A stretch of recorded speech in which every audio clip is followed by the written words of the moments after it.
आज से मैं एक्सप्लेन करने जा रहा हूँ 2008 का निमसेट का क्वेश्चन पेपर, वो भी जिसमें केवल कंप्यूटर वाला पार्ट है।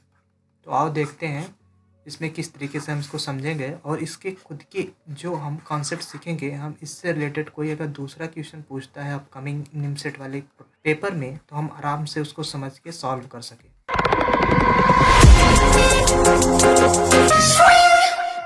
तो देखते हैं इसमें क्या है। इसमें लिखा है कि which of the following is true about virtual memory. अच्छा देखो, ये भी बोला है सिस्टम दैट यूजेस पेजेस। अच्छा ये देखो, मेमोरी से कितने क्वेश्चन आ रहे हैं। मैं जब 2007 का क्वेश्चन बता रहा था पेपर, उसी टाइम मैंने एक्सप्लेन कर दिया था कि मेमोरी को आपको क्या क्या पढ़ना है। आओ हम देखते हैं कि मेमोरी में जब किसी भी क्वेश्चन को बनाते हैं क्या इसमें प्रोबेबिलिटी हो सकती है, किस तरीके से बना सकते हैं। सारे को हम बोले थे कि ये नोट्स बना के उसको आप अलग अलग तरीके से बना के और इसका एक ऑब्जेक्टिव तरीके से आंसर अपने मन से लिखिए, जिससे आपको खुद से समझ में आ जाएगा ना कि हाँ इस तरीके से जो प्रॉब्लम है ये आ सकता है, इस तरीके जो क्वेश्चन ये आ सकता है। तो उसका एक नोट्स बना के आप उसको सॉल्व करिए तो आराम से धीरे धीरे ये समझ में आ जाएगा अच्छा ये हो रहा है इसमें, और उसके ज़रिए आप और सारे क्वेश्चन को सॉल्व कर पाएंगे ईजिली। तो हम आओ देखते हैं इसमें क्या बोल रहा है। इसका आंसर पहला वाला है कि the virtual address space can be larger than the amount of the physical memory. सीधी सीधा ट्रू बात है। ये जो है virtual address space can be larger than the amount of the physical memory से हमेशा जो वर्चुअल मेमोरी का एड्रेस स्पेस होता है ना हमेशा ज़्यादा ही होता है। अच्छा, अब ये सोचेगा कि मुझे ये कैसे आ गया, मतलब मैं इसे इसको पढ़ के मुझे कैसे समझ में आ गया कि यही आंसर सही होगा। मैं इसलिए बोल रहा, अभी मैं आगे देखूंगा। अभी तो ये वाला तो सही है, पहला वाला सही है इसमें, क्योंकि आंसर देखो कैसा दिया है, या तो पहला या तो दूसरा, या तो पहला दूसरा, या तो पहला तीसरा, इस तरीके से दिया है। तो इसमें एक तो ये कंफर्म हो गया कि पहला सही है। हाँ, ये बता रहे थे कि हमें कैसे पता चला कि ये वाला आंसर सही है। क्यों? क्योंकि हम जब निमसेट की तैयारी कर रहे थे ना, उस टाइम भी हम मेमोरी के कॉन्सेप्ट को पढ़े थे। एमसीए जब किए थे उस टाइम ऑपरेटिंग सिस्टम जो था उसमें का हम उसमें भी मेमोरी है चैप्टर, उसमें भी मेमोरी को मैंने पढ़ा था। तभी से ये सब सारी चीज़ें मुझे याद है। ये कि मेमोरी के कॉन्सेप्ट से रिलेटेड मोस्टली मुझे चीज़ें याद है और मैं उसको बता सकता हूँ। तो चीज़ें याद है, मैंने करा कैसे है, और वैसे भी बता दो, ये मेमोरी का मोस्टली मैंने निमसेट के टाइम ही तैयार कर लिया था। तो जब तुम वर्चुअल मेमोरी के बारे में पढ़ोगे ना, वर्चुअल मेमोरी और ये फिजिकल जो कहा गया ये फिजिकल मेमोरी के बारे में जब पढ़ोगे ना, तो उसमें अच्छे अच्छे लाइन में ऐसे लिखा गया है कि ये जो इसका जो पहला लाइन है ना, पहला लाइन उसमें आराम से ऐसे लिखा गया है। तो उसको देख के बस एक नोट्स बना के उसका हेडलाइन बना के लिख लो अपना, हाँ ये पॉइंट्स में ये क्वेश्चन बन सकता है।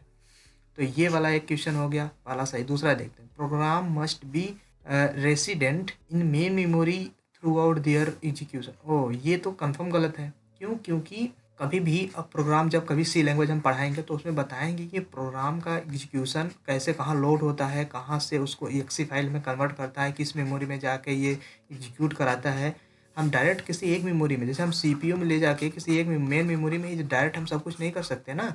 सीपीयू में जब कोई आके डेटा स्टोर होता है, स्टोरेज का काफ़ी बड़ा होता है, लेकिन एग्जीक्यूशन करने की जो कैपेसिटी होती है ये इतना फास्ट नहीं होता। तो इसको हमेशा रैम में हम ले जाके चीज़ों को क्या करते हैं, एग्जीक्यूट कर। जो हमारा मेमोरी है ना वो क्या करता है, शेयर करता है number of processor in the multi programming system.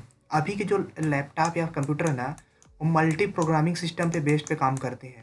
मतलब एक टाइम पे केवल एक ही काम नहीं करते, एक टाइम पे वो डिफरेंट डिफरेंट मेमोरी को शेयर करते हैं और किसी भी टास्क को आसानी से पूरा करते हैं। तो ये चीज़ें बहुत ही आसान है, ये चीज़ें बहुत ही आसान है, हम पढ़ना है समझना। बस क्या करना है आपको, मेमोरी वाला जो चैप्टर है उसको अच्छे से जितना भी हो सके उसको अच्छे से आप करके उसको समझ लीजिए। देखो ये लास्ट वाला क्या बोल रहा है कि pages correspond to semantic characteristics of the program. ये भी कंफर्म गलत है। तो ओवरऑल मेरा जो आंसर है ना, ये फर्स्ट वाला ही सही है, ये ए वाला सही है। जिस तरीके से हमने प्रीवियस वाले देखा वीडियो में, जिसमें हमने ये एक्सप्लेन करा था कि मेमोरी वाले पार्ट को कैसे एक्सप्लेन करना है 2007 वाले निमसेट के क्वेश्चन पेपर में। फिर हमने 2008 वाले में ये वाला मेमोरी से एग्जैक्ट रिलेटेड क्वेश्चन मिला है, लेकिन ये जो 2007 का क्वेश्चन था ये 2008 वाले क्वेश्चन से मिलता जुलता नहीं है। लेकिन ये कंफर्म था कि अगर 2007 में का जो मेमोरी के बेस्ड वाले क्वेश्चन अच्छे से पढ़ लिए होंगे, समझ लिए होंगे, मेमोरी वर्चुअल मेमोरी क्या होता है और फिजिकल मेमोरी क्या है, रैम क्या है, रोम क्या है, वोलेटाइल मेमोरी क्या होता है, नॉन वोलेटाइल मेमोरी क्या होता है, और डी रैम क्या होता है। हाँ ये कर लो पहले। मेरा कहने का मतलब ये जो मेमोरी से रिलेटेड जितनी चीज़ें हैं ना, पढ़ना बहुत ही आसान है, समझना बहुत ही आसान है। अगर जिसने पढ़ लिया है 100% जिसको सही मार्क आएगा। और 2007 के मुझे ऐसा नहीं लगता कि कोई एक भी कंप्यूटर वाले पार्ट जिसमें कि मेमोरी से रिलेटेड आया था कोई से किसी से छूट पाएगा, अगर वो केवल मेमोरी वाले मेन मेन टॉपिक को समझ के कर ले। तो मेरा रिकमेंडेशन बस यही है कि आप लोग मेमोरी वाले चैप्टर को अच्छे से पढ़ के समझ के जाइए, ताकि उससे रिलेटेड अगर कोई क्वेश्चन आ जाए तो आप अच्छे से उसको करके आइए। हालांकि मेरे इसको एक्सप्लेन करने का मकसद बस यही नहीं कि आपको बस यही क्वेश्चन आए। मेरे कहने का मतलब मैं आपको इस तरीके से गाइड कर दूँ ताकि इससे रिलेटेड अगर निमसेट में आपको कोई भी क्वेश्चन आगे आए तो आप उसके लिए एकदम फुल्ली 100% तैयार रहो उसको।